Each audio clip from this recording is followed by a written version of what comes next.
Of course, most guys know my tools is gone, but they'll be here in a little while. And so we're going to shoe this gypsy horse on the front, and probably do this quarter horse over here sometime today on the front. And then make some shoes. I'll make some of the contest shoes later, and do whatever you guys want me to do. I'll do my best to do it. So we'll start off with this horse. I've kind of changed some things that I've been doing in the last year or so.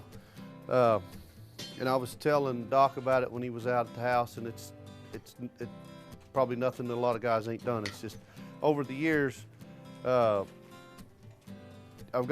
been fortunate enough to work with a lot of really good people and lots of different theories on balance and this and that. And I would, there was, just lots of different ways to assess balance. And, you ask people what balance is, and you get lots of different answers. And in my mind, I've always thought the best horseshoers there ever was in the United States. I said this in England, and I feel this way. I feel 100%. The best farriers ever been in the world were in the United States in the late 1800s and early 1900s. Now, most of them were immigrants from Europe. All of them were. But there were so many millions of horses in those big cities of Philadelphia and Boston and New York, Chicago, and the economy, was so big, and everything revolved around the horse.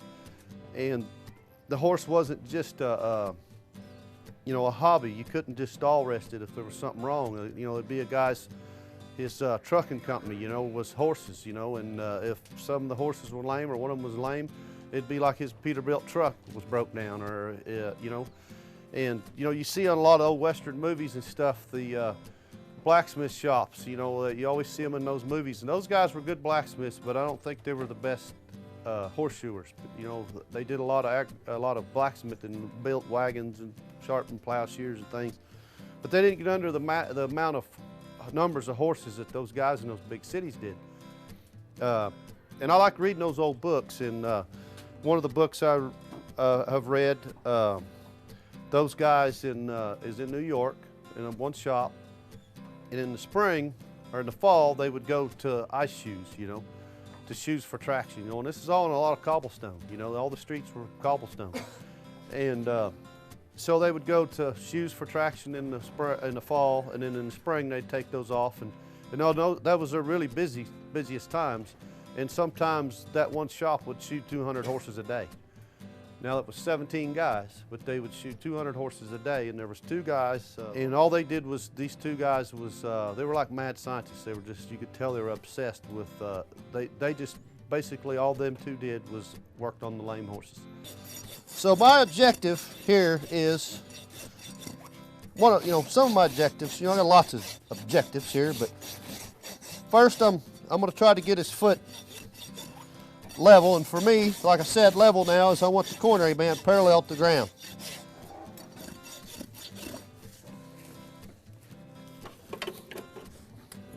And here I'm just making sure I'm getting the foot flat.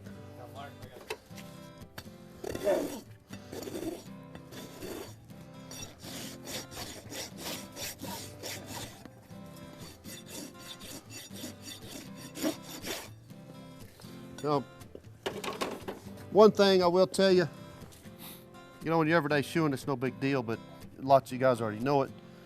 For a certification or a clinic, this quarter's low right here, and as long as you don't touch that quarter, you want to try to stay away from it in a clinic, a certification or a contest situation, because then the judge or examiner thinks that you did it.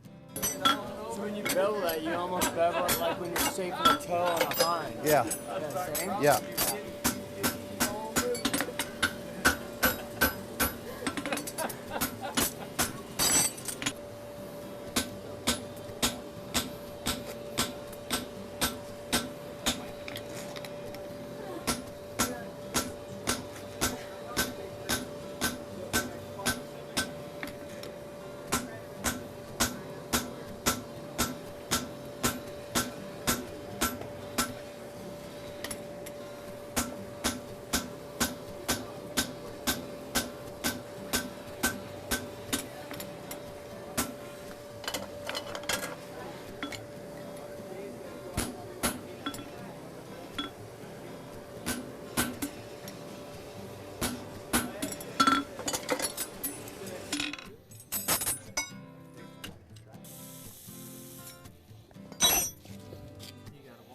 a knife with a hootis.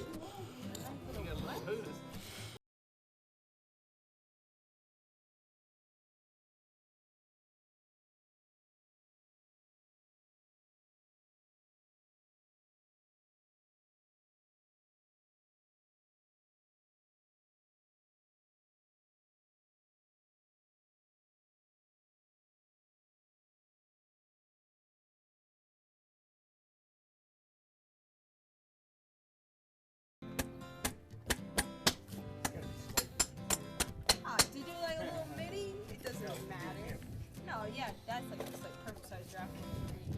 That is Raleigh size. Oh! It hurt. No, they.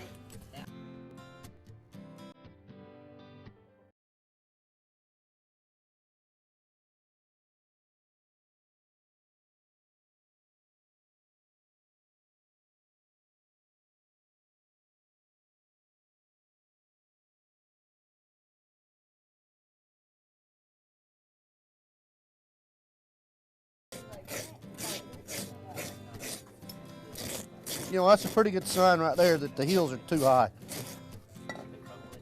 No, there's separation in here, because when the heels push forward, this is, yeah.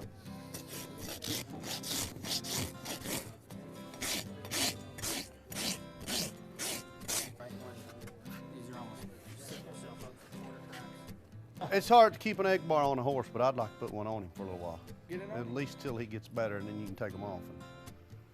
All we got time. Okay.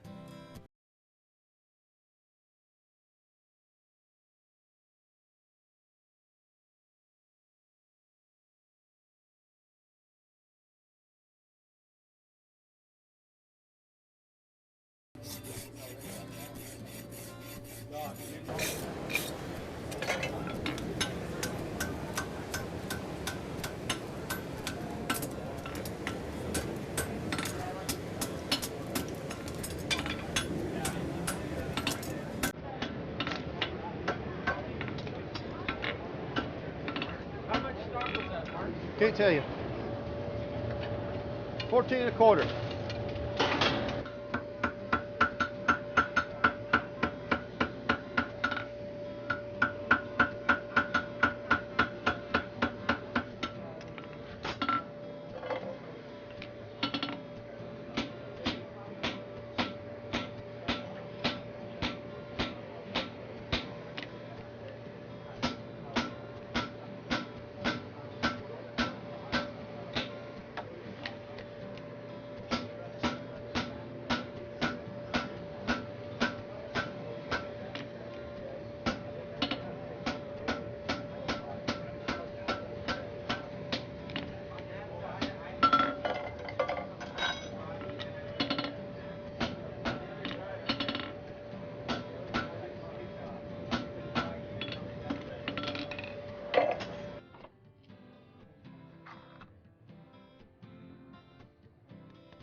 You have those on.